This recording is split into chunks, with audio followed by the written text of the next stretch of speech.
রংপুরের নির্বাচনের প্রচারণার খবর জানাতে আমাদের সাথে সরাসরি যুক্ত হয়েছেন সহকর্মী মাজেদ মাসুদ। মাজেদ, আজ নিয়ে বলা যায় যে নির্বাচন আর মাত্র 3 দিন বাকি, আর নির্বাচনের শেষ মুহূর্ত। তো এই শেষ মুহূর্তে ভোটের ময়দানে প্রার্থীদের দৌড়ঝাঁপ কেমন দেখছেন, তাদের প্রচারণা সব মিলে জানাবেন। যে সাথে আপনি ঠিকই বলেছেন, একবারে শেষ মুহূর্তে নির্বাচনী প্রচারণা। বলা চলে যে প্রার্থীদের এখন দম ফেলানোরও ফুরসত নেই। প্রত্যেকটি বাড়িতে বাড়িতে এবং প্রত্যেকটি ভোটারদের দুয়ারে দুয়ারে করা নাড়ছেন। একই সাথে নির্বাচনী যে প্রচারণার পাশাপাশি তারা যে বিষয়টিকে গুরুত্ব দিচ্ছেন, ভোট কেন্দ্রগুলোর নিরাপত্তার বিষয়টিও তারা চিন্তা করছেন। অর্থাৎ দুটি কাজ একসাথে তারা করছেন। একদিকে গণসংযোগ ভোটারদের দুয়ারে দুয়ারে শেষ মুহূর্তে করা নাড়া, অন্যদিকে নির্বাচনকে কেন্দ্র করে তাদের যে ভোট কেন্দ্রগুলো রয়েছে, ভোট কেন্দ্রগুলোতে সাজানো এবং সেখানকার যে নিরাপত্তা, সেখানকার পরিবেশ পরিস্থিতি, সেই জায়গাগুলোকেও প্রাধান্য দিয়েছেন। এই মুহূর্তে আমি রয়েছি কাউনিয়া উপজেলায়। এই আসনটিকে বলা হয় রংপুর 4 আসন। পীরগাছা, কাউনিয়া এবং হারাগাছ পৌরসভা নিয়ে গঠিত এই আসনে প্রায় 5,10,000 ভোটার রয়েছে এবং প্রতিদ্বন্দ্বিতার লড়াইয়ে আছেন 8 প্রার্থী। তবে আমরা ভোটারদের মুখে মুখে শুনতে পাচ্ছি যে এই আসনটিতে ত্রিমুখী লড়াই হবে। যদিও এই আসনটি প্রচারণায় নতুন মাত্রা যুক্ত করেছেন এনসিপি সদস্য সচিব এবং 11 দলীয় জোটের যিনি প্রার্থী রয়েছেন আক্তার হোসেন। তিনি একেবারে সাদামাটা পোশাক পরিচ্ছদে জনগণের কাছাকাছি যাচ্ছেন, প্রত্যেকটি ভোটারের দুয়ারে দুয়ারে যাচ্ছেন। আমরা দেখেছি গণসংযোগে অনেকটা লুঙ্গি পরেও, কৃষকের পোশাক পরেও কিন্তু তিনি সাধারণ মানুষের কাছে যাচ্ছেন, নতুন বন্দোবস্তের প্রতিশ্রুতি দিয়ে ভোট চাচ্ছেন। একটু আক্তার হোসেনের সাথেই কথা বলবো, জানতে চাই শেষ মুহূর্ত পর্যন্ত আসলে ভোটের প্রচারণায় মানুষের সাড়া কতটা পেলেন, জয়ের ব্যাপারে কতটা আশাবাদী। ধন্যবাদ ডিবিসি নিউজকে, আপনাদেরকে ধন্যবাদ। ধন্যবাদ আমার আসনের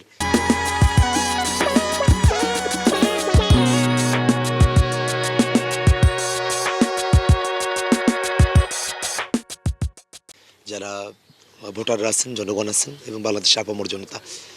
আসলে আমরা যখন প্রচারণা শুরু করি সে সময়গুলোতে মানুষরা আমাদেরকে গ্রহণ করতে শুরু করেছিল এবং সেই গ্রহণ করার মাত্রাটা শেষ দিকে এসে একেবারে চূড়ান্ত পর্যায়ে পৌঁছে গেছে। মানুষেরা এখন এমন অনেকগুলো জায়গা আছে যেখানে মানুষেরা খবরটা পেয়েছেন, জানেন, তারা ভোট দিবেন সিদ্ধান্তও নিয়েছেন, তারা একটা নজর আমাকে দেখতে চান। আমি যখন বিভিন্ন জায়গায় গিয়েছি, মানুষেরা স্বতঃস্ফূর্তভাবে টাকা, তারপরে নানা ধরনের জিনিসপত্র নিজেরা তৈরি করে, গেঞ্জি, টি শার্ট, সেগুলো আমাকে তারা উপহার দিচ্ছেন। তো এই যে মানুষের মধ্যে একটা স্বতঃস্ফূর্ততা, এই স্বতঃস্ফূর্ততা, এই যে একটা জোয়ার তৈরি হয়েছে কাউনিয়া পীরগাছা হারাগাছে, সেটা আমাদেরকে আশাবাদী করে। আমরা আশাবাদী যে শুধু মার্জিনাল লাইনে না, 12 তারিখে শাপলাকলি মার্কা বৃহৎ ব্যবধানে এখানে জয়ী হয়ে আসবে ইনশাল্লাহ। আরেকজন খুব ছোট কথায় বলবেন, নির্বাচনের পরিবেশ কেমন? এখনো পর্যন্ত নির্বাচনের যে পরিবেশ, সে পরিবেশে আমরা দেখেছি কিছু জায়গায় কিছু হামলার ঘটনা ঘটেছে, একজন মারা গেলেন, এইটা ঘটনাটা ঘটলো। এবং একটা ব্যাপার হলো যে এক ধরনের আড়ষ্টতা মানুষের মধ্যে ছিল। কিন্তু যেহেতু 14, 18 এবং 24 যে ইলেকশনগুলোতে সেখানে জনগণের পার্টিসিপেশনটা ছিল না, এই কারণে এখন জনগণের যে পার্টিসিপেশন, জনগণের অংশগ্রহণমূলক একটা নির্বাচন হচ্ছে। যে মারামারির ঘটনা দিক থেকে পরিবেশ পরিস্থিতি অনেক ভালো। সাথে আমরা কথা বলছিলাম আক্তার হোসেনের সাথে, তিনি যেটি বলছেন জয়ের ব্যাপারে যেমন আশাবাদী, একই সাথে এখন পর্যন্ত যে কেন্দ্রের পরিবেশ বা ভোটের যে পরিবেশ, নির্বাচনের পরিবেশ নিয়েও সন্তোষ প্রকাশ করছেন এবং শেষ পর্যন্ত একটি অংশগ্রহণমূলক নির্বাচন হবে বলেও আশাবাদ ব্যক্ত করছেন তিনি।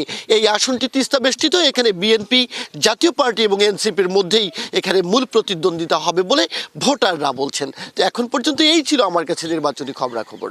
সাথী, ধন্যবাদ মাজেদ।